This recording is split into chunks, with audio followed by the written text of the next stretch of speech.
ស្រឡាញ់គ្នាមិនដេចចាំបាច់មានទឹកភ្នែកហេតុផលក្រោយបែកខុងពីពេលស្រឡាញ់មុនដំបងផ្អែមចុងក្រោយល្វីងចត់ទៅវិញម្នាក់ដើរចេញម្នាក់នៅយំកន់លែងចាំងបេះដូងឈឺរហូតព្រោះមិនមែនជាថ្មស្នេហ៍ស្មោះសរប្រែល្អក៏ឆាប់រហ័សអូនសុំបែកពីបងទាំងគ្មានហេតុផលច្បាស់មិនទុកទាំងអោកាំងធ្វើចិត្តផងក្រៅពីអូនមានអ្នកណាស្រឡាញ់បងព្រោះគេដឹង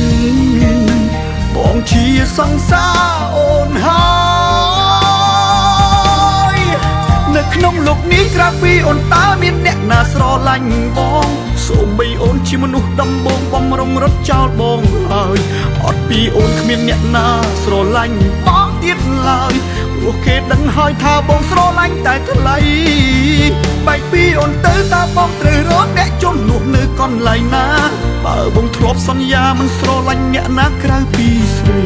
ជីវិតបងបាត់បង់អូនដូចបាត់មនុស្សមួយផែនដីបេះដូងស្មងភាំងក្តីចំពោះថ្លៃជារៀងរហូត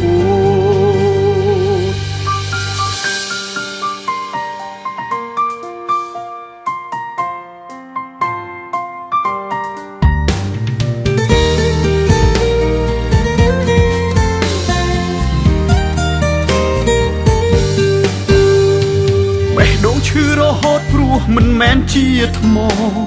ស្នេហ៍ស្មោះសរប្រែល្អក៏ឆាប់រហ័សអូនសុំបែកពីបងទាំងគ្មានហេតុផលច្បាស់មិនទុកទាំងអោកាំងធ្វើចិត្តផងក្រៅពីអូន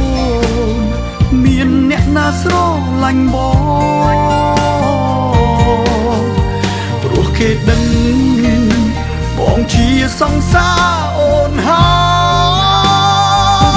យនៅក្នុងលោកនេះក្រៅពីអូនតើមានអ្នកណាស្រឡាញ់បងសូម្បីអូនជាមនុស្សដំបងបំរុងរត់ចោលបងហើយអត់ពីអូនគ្មានអ្នកណាស្រឡាញ់បងទៀតឡើយព្រោះគេដឹងហើយថាបងស្រឡាញ់តែថ្លៃបែកពីអូនទៅតើបងត្រូវរកអ្នកជំនួសនៅកន្លែងណា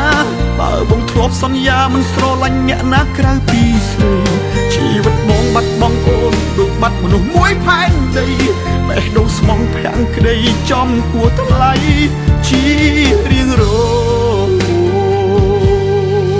នៅក្នុងលោកនេះក្រៅពីអូនតើមានអ្នកណាស្រឡាញ់បងសូម្បីអូនជាមនុស្សដំបងបំរុងរត់ចោលបងហើយអត់ពីអូនគ្មានអ្នកណាស្រឡាញ់បងទៀតឡើយព្រោះគេដឹងហើយថាបងស្រឡាញ់តែថ្លៃបែកពីអូនទៅតើបងត្រូវរកអ្នកជំនួសនៅកន្លែងណាបើបងធ្លាប់សន្យាមិនស្រឡាញ់អ្នកណាក្រៅពីស្រីជីវិតបងបាត់បង់អូនដូចបាត់មនុស្សមួយផែនដីបេះដូងស្មងភាំងក្តីចំពោះថ្លៃជារៀងរហូត